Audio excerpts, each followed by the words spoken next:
The FBI arrests more than a dozen Houston men they say were caught up in gun and drug crimes. Well, several of those men went before a federal magistrate late this afternoon. Ana Ruiz was in court, and she spoke with the feds leading up this case. She's live at the federal courthouse downtown. Ana.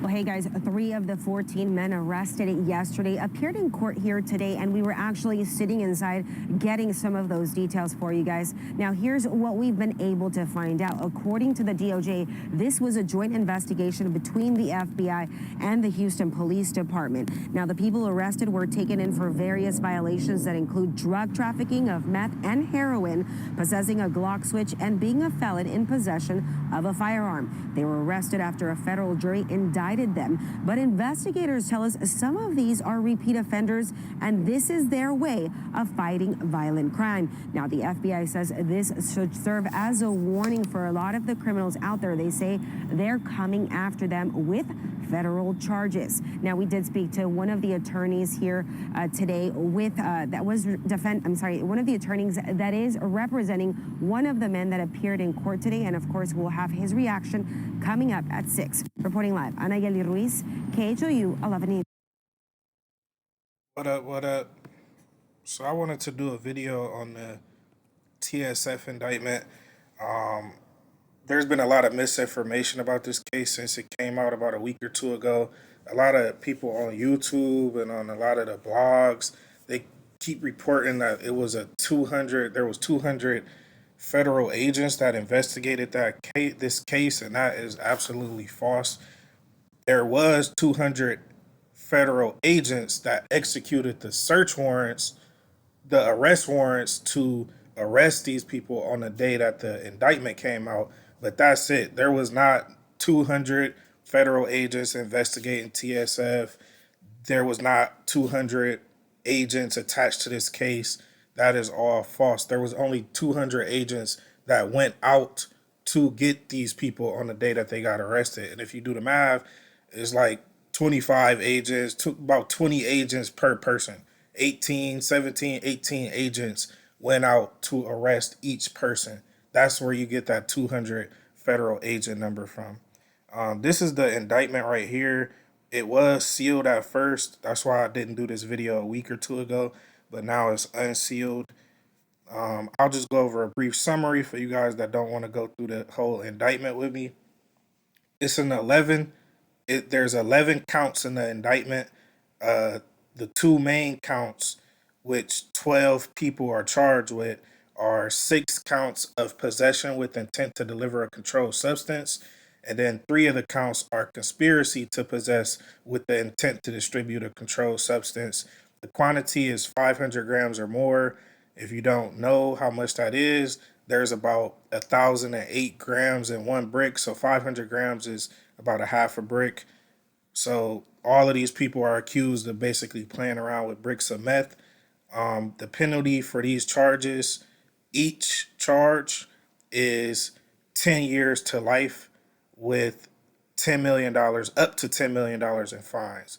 So these 12 people right here are the ones that's charged with the possession with intent to distribute the meth. Julian, Antonio, Brandon, Sterling, Toree, Keith, Michael, Titus, Jaylyn, Anthony, Hassani, and Myles. I don't know they rap names, they nicknames, so I don't know all of them, so I just didn't even waste the time trying to find it. I only know a few of their nicknames, but all of these 12 people are charged with possessing the meth. There's 14 people total that was charged. Now, these 3 people down here, Keith Moore, he's charged up here with the meth, 500 grams or more, but he's also charged with possessing 100 grams or more of heroin. He's charged with possession with intent to deliver a controlled substance.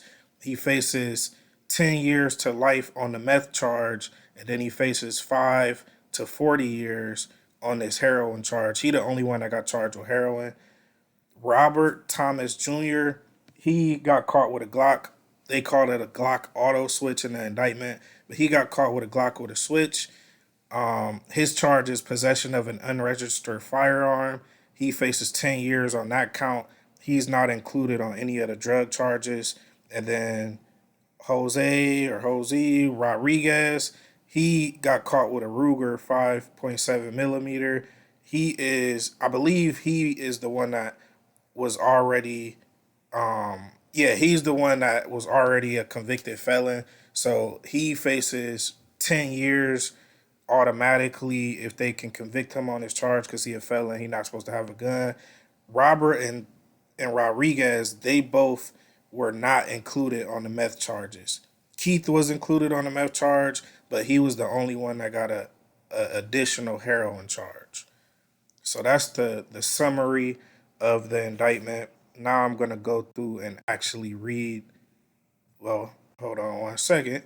The way that these guys are facing, if you guys don't know, this is what the federal trafficking penalties look like when you get caught with coke, fentanyl, heroin, meth, PCP, prescription pain pills, and then if you get caught with a whole bunch of weed, this is how you get sentenced by the feds. These are like called sentencing guidelines. So most of these guys were charged with meth. They were charged with more than 500 grams. So you got to go over here to 500 grams or more mixture. If it's their first offense, they face not less than 10 years and not more than life. So that's a mandatory minimum of 10 years and a maximum of life, plus the fee of 10 million for an individual. And then here's the other stuff. The guy that was caught with the heroin, he had 100 grams or more. So if it's his first offense, he would do 5 years, not less than 5 years, and not more than 40. So 5 to 40 years. So that's how they came up with these sentences. And then here is the indictment right here. So this indictment was originally sealed, but so it was filed on December 7th. Then it was sealed, and then I think about a week later is when they actually went and arrested these people. But I'm gonna go through every count with you guys. So this is the indictment. So it says the grand jury charges that on count 1, possession with intent to deliver a controlled substance on or about November 3rd, 2020, and continuing through January 10th, 2022, in the Southern District of Texas, Julian, aiding others and unknown to the grand jury, did knowingly and intentionally possess with intent to distribute a controlled substance. This violation involved a quantity of 500 grams or more. The second count to the indictment is conspiracy to possess with the intent to distribute a controlled substance on or about May 26th, 2021, and continuing through August 10th of 2021 in the Southern District of Texas. Antonio and Brandon, defendants herein, did unlawfully, knowingly, and intentionally combine, conspire, confederate, and agree with others, known and unknown to the grand jury, to possess with the intent to distribute more than 500 grams of meth. That's count 2. Count 3 is possession with intent to deliver a controlled substance on or about May 26th, 2021 through August 10th, 2021. Antonio possessed 500 grams or more of meth. Count 4 is going to be possession with intent to deliver the controlled substance on or about September 5th, 2021. Sterling and Toree, both knowingly and intentionally possessed with intent to distribute a controlled substance, 500 grams or more. Count 5, conspiracy to possess with the intent to distribute a controlled substance on or about January 5th, 2022, and continuing through June 3rd, 2022. Keith and Titus, both unlawfully, knowingly, and intentionally combine, conspire, confederate, and agree with others, known and unknown to the grand jury, to possess with intent to distribute more than 500 grams of meth. Count 6, possession with intent to deliver a controlled substance on or about October 13th, 2021. Keith Moore did knowingly and intentionally possess with intent to distribute a controlled substance. This violation involved a quantity of 100 grams or more of a mixture and substance containing a detectable amount of heroin. That's count 6. That's how Keith got the heroin charge. Count 7, possession with intent to deliver a controlled substance on or about March 3rd, 2022, and continuing through June 6, 2022, Michael Henry possessed 500 grams or more of meth. Count 8, conspiracy to possess with intent to distribute a controlled substance on or about June 1st, 2022, and continuing through August 11th, 2022, Jaylyn, Titus, Anthony, Ketchum, and Hassani, they possessed 500 grams or more of meth. Now this one is a conspiracy, so they unlawfully, knowingly, and intentionally combined, blah blah blah blah. Count 9, possession of an unregistered firearm. So this is Robert Thomas. He's not charged in any of the drug charges. This is his only charge as of today. On or about June 16th, 2022, in the Houston division, Robert Thomas did knowingly possess a firearm, namely a device made and intended to convert a semi-automatic pistol to being fully automatic, aka Glock auto switch. That was not registered to him in the National Firearms Registration and Transfer Record.